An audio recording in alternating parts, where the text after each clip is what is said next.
So when did the three of you start making music together, and how did you guys kind of decide what your music was going to sound like? Well, Mitchell and I are brothers. Um, so we've been living together our whole lives, unfortunately. Oh And no. no, it's not that bad. I'm just joking. But yeah, we started doing music in like first, I don't know, like very early on in school, like in the fifth grade or something. Hmm. And then, but towards the end of high school, I started producing, and then we thought, why not like record vocals? So we started doing recordings and stuff like that, and eventually we met Christian down in Sydney. We bonded over a few artists that we liked and got on really well. So 2014, I think we decided to start making the official move, and we made a group and started producing music together and writing original music. And yeah, it all just came together naturally. So did you guys did people at home kind of know like you were the musicians, or did you kind of keep that to yourselves when you were in school? Um, no, we're pretty we're pretty active in the music Yeah. department in high school. We were music nerds. We were like forced into like being in the choir. We were in the concert band. I was in the orchestra as well, Oh um, wow. and as well as the jazz band.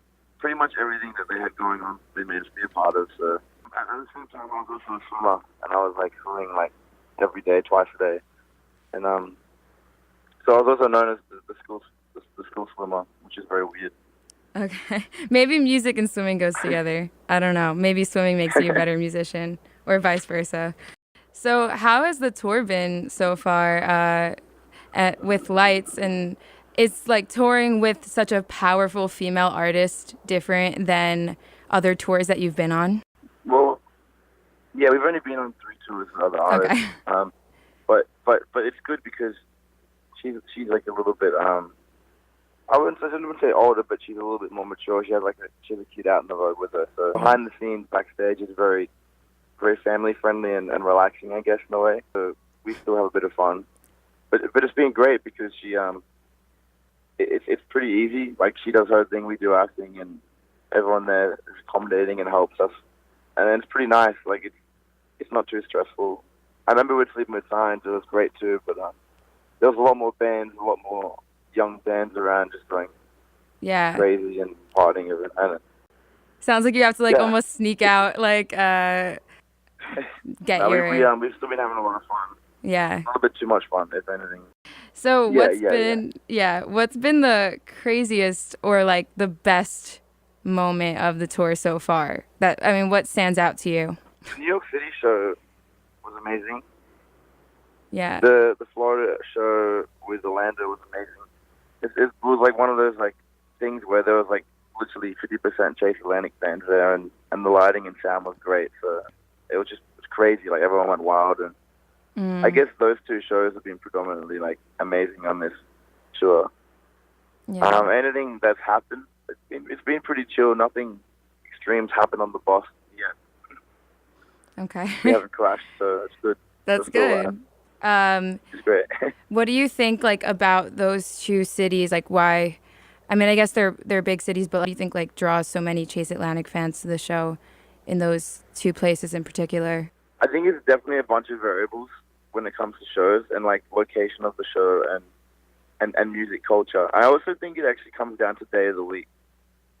Because Tuesday nights have been the toughest, if I found. Mm.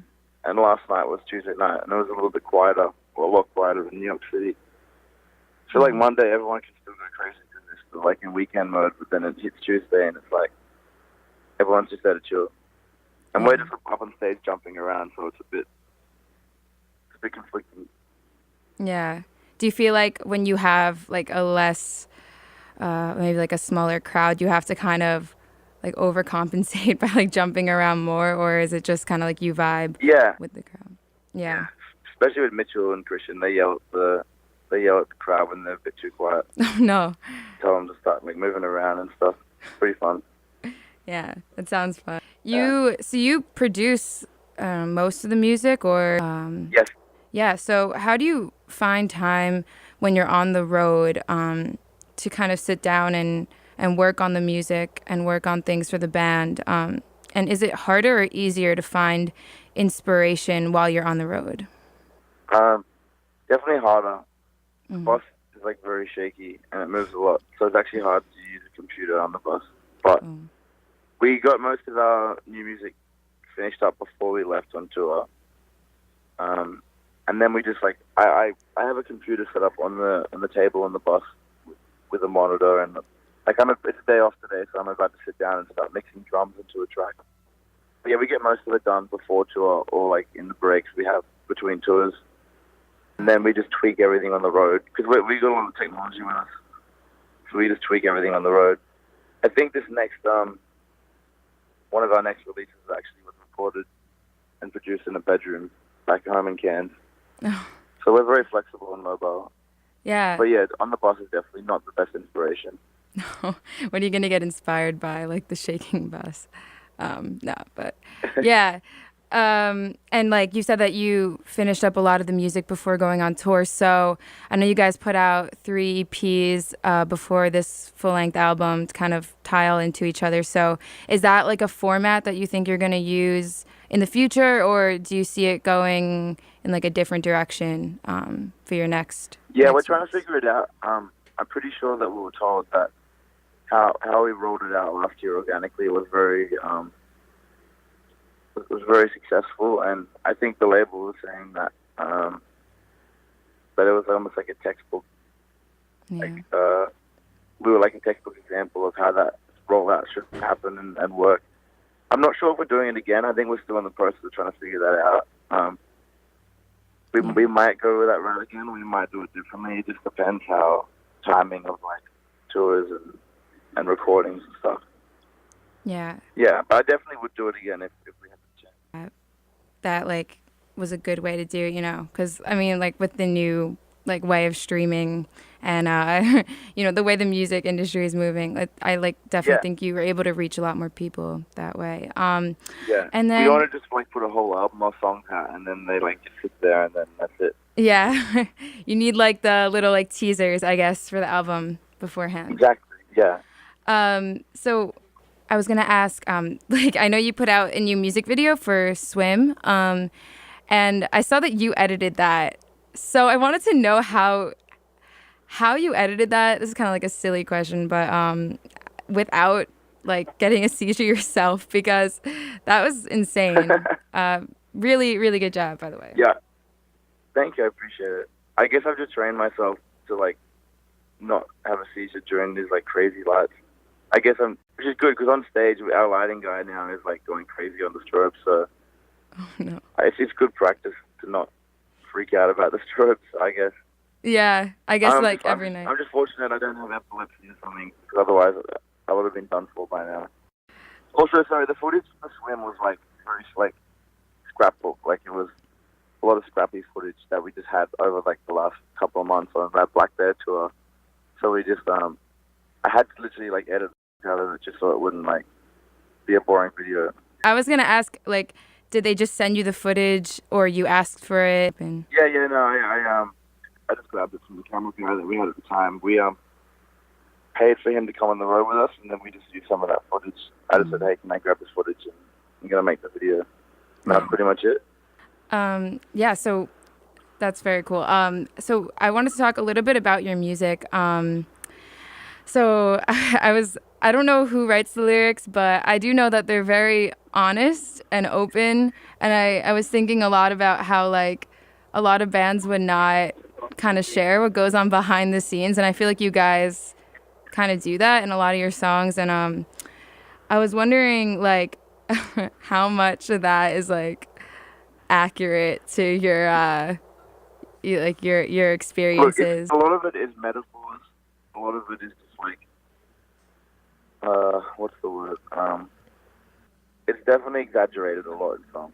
But Okay. that's not saying, we've been through a lot of stuff, and we're usually pretty good boys in reality. We've definitely had those experiences, but we just don't do that every day, if that makes sense. It does get tough on the road. But Yeah. Maybe you'll guess. get some songs from this tour. yeah, well, we're not lying on our songs. but they are exaggerated, so don't stress too hard. Oh, no, no, no. Or how would you say that the band's sound is evolving and kind of like from when you guys started to maybe with like songs like Friends or even like older than that and now like as you move forward, like where do you kind of see it going? Is there one direction that it's going in, or is it kind of like you're still doing whatever you feel? Yeah, we're still doing whatever I think we want to do, and I think we don't want to just make one style type of music. We actually, the next few tracks that are coming out are quite different from each other, and it'll be good to gauge what people like and don't like. And we're never set in one lane. We like to change it up as much as possible. So I think that the results are always great, though, and we have great fans. So it's going to be no matter what we choose to do, I think it'll, as long as we like it, I think it'll be taken the same way by the public. Yeah. Is there a certain way that you guys want to make your fans or like the public feel when they listen to your songs? Like, is there a vibe that you guys are going for? Yeah, I think we just want to like make sure every song makes someone feel some kind of way. I guess so. Any like, it all has to like you have to feel it. It can't just be a boring song unless it's like a fun song which doesn't have much meaning and it's just something that people can listen to and enjoy and dance to. Then that's good as well. We just want everything to be impactful. I could tell like so that was all for the questions, but I do just want to say I could tell like from being at your show the other day, I just could tell that you guys were all like really feeling the music also. So it's awesome. Like I actually was at the New York show for like a Thank you, I second. appreciate it. And then it's a long story, but yeah, no, you're welcome. Thank you so much for doing the interview. I really appreciate it. And So good. We just pulled over, so I'm about to run off to get some food. So yeah. thank you very much. All right. Thank you. Cool questions. Appreciate it. Thank you.